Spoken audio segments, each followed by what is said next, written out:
ఈ విషయాలన్నిటిపై మన గత నెల 5వ తారీఖున సిపి గారు ఆఫీసులో ఇవ్వడం జరిగింది. ఇచ్చినట్టు కంప్లైంట్ ఇచ్చినట్టు తెలిసి వార్తాపత్రికలు రావడం తెలిసి స్టీల్ ప్లాంట్ ఏఐటీసీ లీడర్ దగ్గరికి వెళ్ళి ఆ రాజు ఆయన్ని కొట్టించడానికి ఎంతైతే అంత నేను డబ్బులు పంపిస్తానో అని ఉచ్చల విజయభాస్కర్ అయినా ఏఐటీసీ లీడర్ దగ్గరికి వెళ్ళి అడగడం జరిగింది. ఇలాంటి గొడవలు నాకు సంబంధం లేదు, మీరు చూసుకోండి అని చెప్పడం జరిగింది.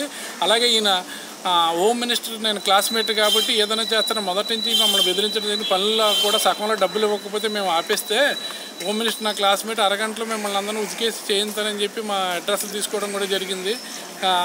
అదేవిధంగా ఈయన ఇటీవల ఏమోని వాచ్మెన్ ఏమోని తనకు రావాల్సినటువంటి బాకీ ఇవ్వలేదని కంప్లైంట్ కూడా చేసిందని చెప్పి ఇటీవల ఒక కానిస్టేబుల్ వెళ్ళి మీరు వారం రోజుల్లో ఖాళీ చేయాలని ఆవిడ బెదిరించడం కూడా జరిగింది. ఆయన ఫోన్ నెంబర్ కూడా ఇచ్చి రెండో రోజు కూడా మళ్ళీ ఫోన్ కూడా చేయడం జరిగింది. కాబట్టి వీటిలన్నిటిపై కూడా విచారణ చేసి మాకు తగిన న్యాయం చేసి మా రక్షణ కల్పించాలి. ఎందుకంటే ఆయన చాలా పెద్ద అయినా మేమేమోని సామాన్యం కాబట్టి ఈ పోలీసు వారు తగిన చర్యలు తీసుకొని మాకు జీబీఎస్ ప్రసాద్ అతను అనుచరుడు ఉచ్చల విజయభాస్కర్ ఆయన మేనేజర్ స్టీల్ ప్లాంట్లో ప్రస్తుతం పనిచేస్తున్నారు. జీబీఎస్ ప్రసాద్ గారు డిసెంబర్ 30న రిటైర్ అవడం జరిగింది. కోరమన్నపాలెం దగ్గర వడ్లపూడి నేను ఈఎస్సీజెడ్లో సెక్యూరిటీగా పనిచేసుకుంటున్నాను. పనిచేసుకుంటూ ఖాళీ టైంలో వేరే పనులకు పోతుంటాను.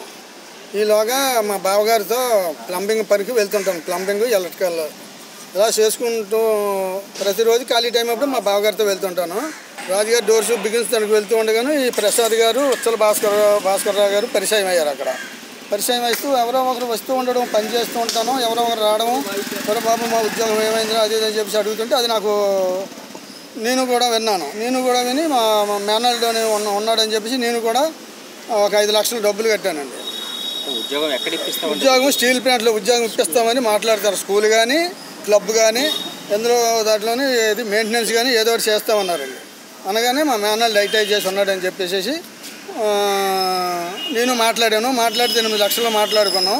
మాట్లాడితే నేను అంత ఇవ్వలేను, 8 లక్షలు అడిగారు, నేను ఇవ్వలేను అన్నాను. 6 లక్షలు మాట్లాడుకున్నాం. 5 లక్షలు డీటెయిల్ రూపాయని 2 డీటెయిల్ తీసి ఇచ్చానండి. 52,000 క్యాష్ ఇచ్చానండి.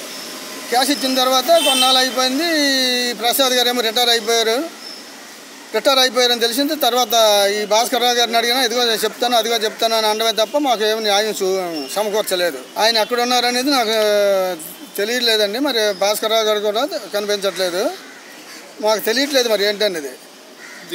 దీనిపై గత నెలలోనే మేము కంప్లైంట్లు కూడా ఇచ్చాము. కంప్లైంట్లు ఇచ్చినా ఇప్పటికీ కూడా ఏమి న్యాయం జరగలేదు.